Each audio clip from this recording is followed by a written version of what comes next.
ರಾಜ್ಯದ ಸಾರಿಗೆ ನಿಗಮಗಳಲ್ಲಿ ಒಂದೊಂದು ವಿಭಾಗಕ್ಕೂ ಒಂದೊಂದು ಸೊಸೈಟಿ ಇದೆ. ನೌಕರರ ದುಡ್ಡು ಹಾಕ್ಕೊಂಡು ಆ ಹಣ ಒಂದು ಒಗ್ಗೂಡಿಸಿ ಅದರಿಂದ ಸಾಲ ಸೌಲಭ್ಯಗಳು ಪಡೆಯೋದು ಈ ಬ್ಯಾಂಕ್ಗಳ ಈ ಒಂದು ಸೊಸೈಟಿಗಳ ಕರ್ತವ್ಯ. ಎಲ್ಲ ಸೊಸೈಟಿಯಲ್ಲಿ ಮುಂಚೆ ನಾನು AITC-ಯಲ್ಲಿದ್ದಾಗ ಸುಮಾರು 90%, ಅದಕ್ಕೆ ಮುಂಚೆ ಸಂಪಂಗಿ ಶ್ರೀಕಂಠಿ ಅವರ ಸಂಘಟನೆಗಳೇ ಇದ್ದವು. ಅದಾದಮೇಲೆ ಅವ್ರನ್ನ ಫೈಟ್ ಮಾಡಿ ಸಾರಿಗೆ ನಿಗಮದಲ್ಲಿ 1987 ಚುನಾವಣೆ ಆದಮೇಲೆ ನಮ್ಮ ಸಂಘಟನೆಗೆ ಮಾನ್ಯತೆ ಬಂದ ಮೇಲೆ ನಮ್ಮ ಸೊಸೈಟಿಗಳಲ್ಲೂ ಕೂಡ ಎಲ್ಲ ಕಡೆನೂ ನಮ್ಮ ಸೊಸೈಟಿ ಪ್ರತಿನಿಧಿಗಳು ಗೆದ್ದು ಬಂದವರು ಪ್ರಾಮಾಣಿಕವಾಗಿ ಕೆಲಸ ಮಾಡಿದ್ರಾ? ಇಲ್ಲ.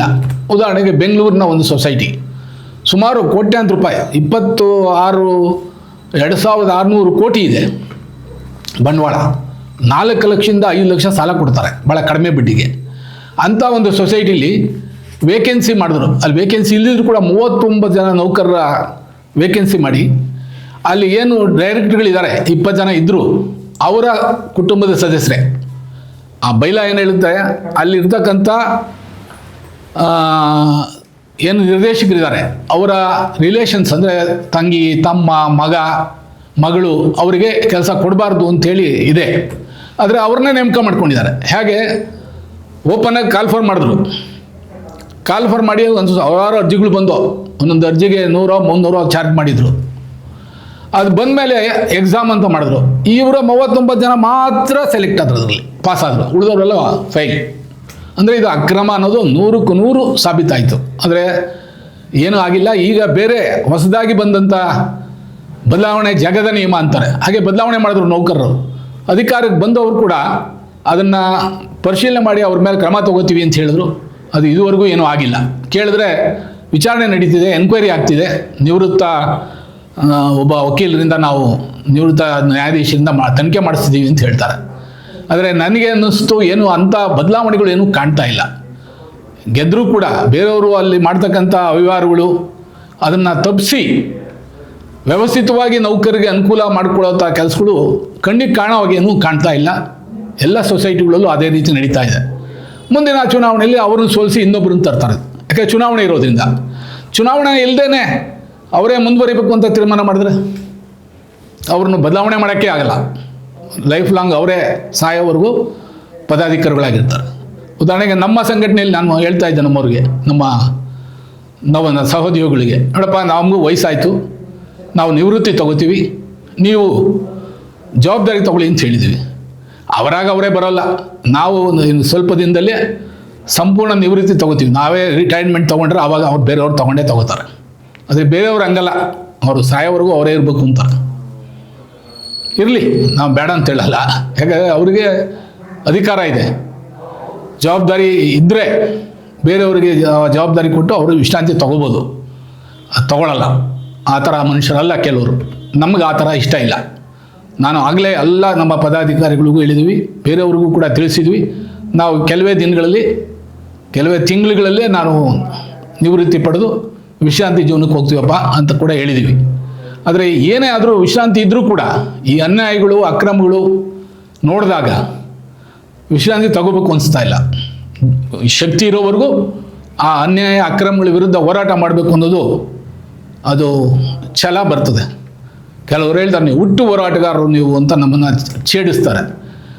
ಹೌದು, ಹುಟ್ಟುವಾಗಲೇ ಹೋರಾಟ ಮಾಡ್ಕೊಂಡೇ ಹುಟ್ಟೋದು. ತಾಯಿ ಹೊಟ್ಟೆಯಿಂದ ಈಚೆ ಬರ್ಬೇಕಾದ್ರೆ ಅಳ್ತಾರಂತ ಮಕ್ಕಳು. ಅಳೋದೇ ಹತ್ತಿರ ಮಗು ಜೀವಂತ ಇದೆ ಅಂತ, ಅಳ್ಳಿಲ್ಲ ಅಂದರೆ ಜೀವಂತ ಇಲ್ಲ ಅಂತ. ಹಾಗೆ ಹೋರಾಟ ಮಾಡಿಕೊಂಡೇ ಬಂದಿದ್ದೀವಿ. ಮುಂದೆ ಲೈಫಲ್ಲೇ ಪ್ರಾಮಾಣಿಕ ಒಂದು ಕಪ್ಪು ಚುಕ್ಕೆ ಇಲ್ಲ.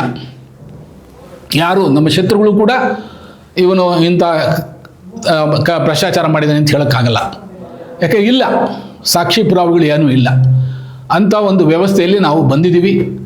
ನೋಡೋಣ ಮುಂದಿನ ದಿನಗಳಲ್ಲಿ ಯಾರು ಏನೇ ಮಾಡಿದ್ರೂ ಕೂಡ ನನಗೆ ಈ ದೇವರು ದಿಂಡ್ರು ಅದು ಅಂತ ಹೇಳ್ಕೊತಾರಲ್ಲ, ಸೃಷ್ಟಿ ಮಾಡಿರುವಂಥದ್ದು ದೇವರುಗಳು, ವಿಗ್ರಹಗಳು, ಅದ್ರ ಬಗ್ಗೆ ನಂಬಿಕೆ ಇಲ್ಲ. ಈ ಅನ್ಯಾಯ ಮಾಡಿದಂಥ ಜನಗಳು ಅವರಿಗೆ ಶಿಕ್ಷೆ ಆಗುತ್ತೆ ಅನ್ನೋದು ನನ್ನ ಸ್ವಂತ ಕೆಲವು ನಿದರ್ಶನಗಳ ಮುಂದೆ ಕೊಡ್ತೇನೆ. ಉದಾಹರಣೆ DRBF ಅಂತೇಳಿ ಸಂಸ್ಥೆ ಸಾರಿಗೆ ನಿಗಮದಲ್ಲಿ ಮರಣವಾ ನಿವೃತ್ತಿ ಸಹಾಯ ನಿಧಿ ಅಂತಿದೆ. ಅಲ್ಲಿ ಹಿಂದೆ ಇದ್ದವರು ಆ ಸೌಲಭ್ಯ ಕೊಡ್ಬೇಕಾದ್ರೆ 3 ತಿಂಗಳಿಂದ 1 ವರ್ಷ ತಗೋತಿದ್ರು. ನಾನು ಆ ಜವಾಬ್ದಾರಿ ತಗೊಂಡ ಮೇಲೆ 3 ದಿವಸದಲ್ಲೇ ಸೌಲಭ್ಯ ಕೊಡಿಸ್ತಿದ್ದೆ. ಅಲ್ಲಿ ಒಬ್ಬ ನನಗಿನ ಮುಂಚೆ ಬಂದವನು ನಮ್ಮ ಸಂಘಟನೆಯವನೇ ಸುಮಾರು 20 ಲಕ್ಷ ರೂಪಾಯಿನ ತಿಂದು ಹಾಕ್ಬಿಟ್ಟಿದ್ರು. ನಾನು ಅದನ್ನು ಅವರ ಮನೆ ಅಡ ಇಟ್ಕೊಂಡು ಆ ಸಂಸ್ಥೆ ಹಣವನ್ನು ತುಂಬಿಸಿದೆ. ಸುಮಾರು 20 ಲಕ್ಷ ವಾಪಸ್ ತಂದು ಅಲ್ಲಿನ ವ್ಯವಸ್ಥೆನ ಅಚ್ಚುಕಟ್ಟಾಗಿ ಮಾಡಿದ್ದಕ್ಕೆ ಆಡಳಿತ ವರ್ಗ ಸರ್ಕಾರಗಳು ನಮ್ಮ ಬಗ್ಗೆ ಕ್ರೋಧಗೊಂಡು ಸರ್ಕಾರಕ್ಕೆ ಕೇಳಿ ಸರ್ಕಾರದಿಂದ ಟೇಕ್ ಓವರ್ ಮಾಡಿದ್ರು. ನಾವು ಅದನ್ನು ನ್ಯಾಯಾಲಯಗಳಲ್ಲಿ ಪ್ರಶ್ನೆ ಮಾಡಿದ್ವಿ. ಹೈಕೋರ್ಟು ಸುಪ್ರೀಂ ಕೋರ್ಟು ಹೋಯ್ತು, ನಮ್ಮ ಪರವಾಗಿ ಬಂತದು. ಅದು ಇವತ್ತು ಬೇರೆಯವರು ನಡೆಸ್ತಾ ಇದ್ದಾರೆ. ಇವತ್ತು ಮಾಮೂಲಿ 3 ತಿಂಗಳಿಂದ 6 ತಿಂಗಳು ವರ್ಷ ಆಗ್ತಾಯಿದೆ. ಜನ ಮರ್ತು ಬಿಡ್ತಾರೆ ನಿಜ, ಆದರೆ ಒಳ್ಳೇದು ಮಾಡಿದಾಗ ಅವ್ರು ಜ್ಞಾಪಕ ಇಟ್ಕೋತಾರೆ. ಆಮೇಲೆ ಇದು ವ್ಯವಸ್ಥೆನೇ ಹಿಂಗೆ ಅಂತೇಳಿ ಸುಮ್ಮನೆ ಬಿಡ್ತಾರೆ. ನಾವು ಮುಂದಿನ ದಿನಗಳಲ್ಲಿ ಇವೆಲ್ಲವನ್ನೂ ಕೂಡ ತಗೋಬೇಕಾಗುತ್ತೆ. DRBF ಇರ್ಬೋದು, PF ಟ್ರಸ್ಟ್ ಇರ್ಬೋದು.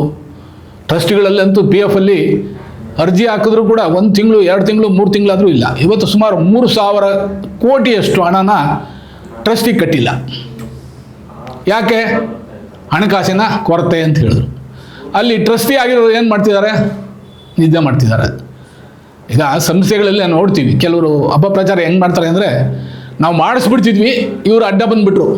ಯಾರು ಈ ಒಕ್ಕೂಟದವರು, ಈ ಕೂಡದವರು ಇವರೆಲ್ಲ ಅಡ್ಡ ಬಂದುಬಿಟ್ಟು ನಮಗೆ ಸಮಾನ ವೇತನ ಬೇಕಾವು ಅಂತ ಗಲಾಟೆ ಮಾಡಿಬಿಟ್ರು, ಅದರಿಂದ ಕೊಡೋದು. ನಾನು ಕೇಳೋದು ಇಷ್ಟೇ, ಸಂಸ್ಥೆ ನಿಯಮಾವಳಿ ID ಆ್ಯಕ್ಟ್ ಪ್ರಕಾರ ಒಂದು ಸಂಸ್ಥೆಯಲ್ಲಿ ಕೈಗಾರಿಕಾ ಒಪ್ಪಂದ ಆಗ್ಬೇಕಾದ್ರೆ ಒಂದು ಪೀರಿಯಡ್ ಇರ್ತದೆ, 4 ವರ್ಷ. ಆ ಪೀರಿಯಡ್ 3 ತಿಂಗಳು ಮುಂಚಿತವಾಗಿ ಮಾನ್ಯತೆ ಪಡೆದ ಸಂಘಟನೆ ಡಿಮ್ಯಾಂಡ್ ಕೊಡಬೇಕು ಆಡಳಿತ ವರ್ಗಕ್ಕೆ. ಕೊಟ್ಟು ಅವರು ನೆಗೋಷಿಯೇಟ್ ಮಾಡಿ ತಕ್ಷಣ ಅಂತ ಹೇಳಬೇಕು. 1 ವಾರದ ಟೈಮ್ ಕೊಟ್ಟು ಮಾಡಲಿಲ್ಲ ಅಂದರೆ ಇವರು ಅಜಿಟೇಷನ್ ಶುರು ಮಾಡಬೇಕು. ಇವ್ರು ಬೇಡಿಕೆ ಪಟ್ಟಿ ಕೊಡೋದೇ 3 ತಿಂಗಳಾದಮೇಲೆ ಲೇಟಾಗಿ, ಆಮೇಲೆ ಅವ್ರ ಮಾತುಕತೆ ಕರೀಲಿಲ್ಲ ಅಂತ ಹೋರಾಟದ ಶಬ್ದ ಮಾಡ್ತೀವಿ ಅಂತ ಹೇಳೋದು ವರ್ಷಗಟ್ಟಲೆ ನಿದ್ದೆ ಮಾಡೋದು. ಇವರ ನಿಷ್ಕ್ರಿಯತೆಯಿಂದಾಗಿ ಬೇರೆ ಬೇರೆ ಸಂಘಟನೆಗಳು ಹುಟ್ಕೊಂಡ್ವು. ಸಹಜ, ಒಬ್ಬ ಕರೆಕ್ಟ್ ಟೈಮಿಗೆ ಬಂದುಬಿಟ್ಟಿದ್ರೆ ಈ ಹೊಸ ಬೇಡಿಕೆಗಳು ಬರ್ತಾನೆ ಇರಲಿಲ್ಲ. ಸರ್ಕಾರಿ ನೌಕರರಾಗಬೇಕು, ಆಟೋಮೆಟಿಕ್ಕಾಗಿ ನಮಗೆ ಸೌಲಭ್ಯಗಳು ಬರಬೇಕು ಅನ್ನೋ ಬೇಡಿಕೆನೇ ಬರ್ತಿರ್ಲಿಲ್ಲ.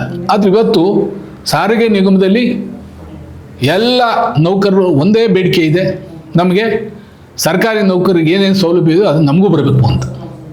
ಅದು ತಪ್ಪೇನಿಲ್ಲ, ನಿಜ. ಹಣಕಾಸಿನ ಕೊರತೆ ಅಂತ ಹೇಳ್ಬೋದು ಸರ್ಕಾರ, ಆಡಳಿತ ವರ್ಗ. ಬೇರೆ ಬೇರೆದಕ್ಕೆಲ್ಲ ಖರ್ಚು ಮಾಡೋಕ್ಕಿದೆ, ನಮಗೆ ಕೊಡೋದು. ಮೊನ್ನೆ ಶಾಸಕರದು ವೇತನ ಹೆಚ್ಚಳ ಮಾಡಿಕೊಂಡ್ರು. ಎಷ್ಟು ಪಟ್ಟು? 100 ಅಲ್ಲ, 200 300 ಅಷ್ಟು. ಯಾವುದೇ ಚರ್ಚೆ ಇಲ್ಲ. ಯಾವ ವಿರೋಧ ಪಕ್ಷಗಳು ಸಹಜವಾಗಿ ಯಾವುದೇ ಬಿಲ್ ಬಂದರೂ ಕೂಡ ಪ್ರತಿಭಟನೆ ಮಾಡ್ತಾರೆ, ಪ್ರೊಟೆಸ್ಟ್ ಮಾಡ್ತಾರೆ. ಆದರೆ ಮೆಜಾರಿಟಿ ಇರೋರು ಅಲ್ಲಿ ಕೈ ಎತ್ತಿಸ್ತಾರೆ. ಇಲ್ಲಿ ಯಾವ ಪ್ರೊಟೆಸ್ಟು ಇಲ್ಲ, ಯಾವ ಚರ್ಚೆನೂ ಇಲ್ಲ, ಮಾಡ್ಕೊಂಬಿಟ್ರು. ಅವಾಗ ಹಣಕಾಸಿನ ಕೊರತೆ ಬರಲಿಲ್ವಾ? ಸರ್ಕಾರಿ ನಮ್ಮ ಸಾರಿಗೆ ನೌಕರಿಗೆ ಕೊಡ್ಬೇಕಾದ್ರೆ ಹಣಕಾಸಿನ ಕೊರತೆ, ಇದು ವಿಪರ್ಯಾಸ. ಸಾರಿಗೆ ನಿಗಮಗಳಲ್ಲಿ ಇವತ್ತು ಕೆಲಸ ಮಾಡುವಂಥ ನೌಕರರು ನರಕ ಯಾತನೆ ಅನುಭವಿಸ್ತಾ ಇದ್ದಾರೆ. ಅವ್ರ ಮೇಲೆ ದಬ್ಬಾಳಿಕೆ ಕಿರುಕುಳ ಹೆಂಗೆ ನಡೀತವೆ ಅಂದರೆ, 8 ಗಂಟೆ ಕೆಲಸ ಮಾಡಬೇಕು ಅಂತ ಕಾನೂನಲ್ಲಿ ಇದ್ರೂ 12, 16, 18 ಗಂಟೆ ಕೆಲಸ ಮಾಡಿಸ್ಕೊತಾರೆ. ಹೆಚ್ಚಿಗೆ ವೇತನ ಇಲ್ಲ.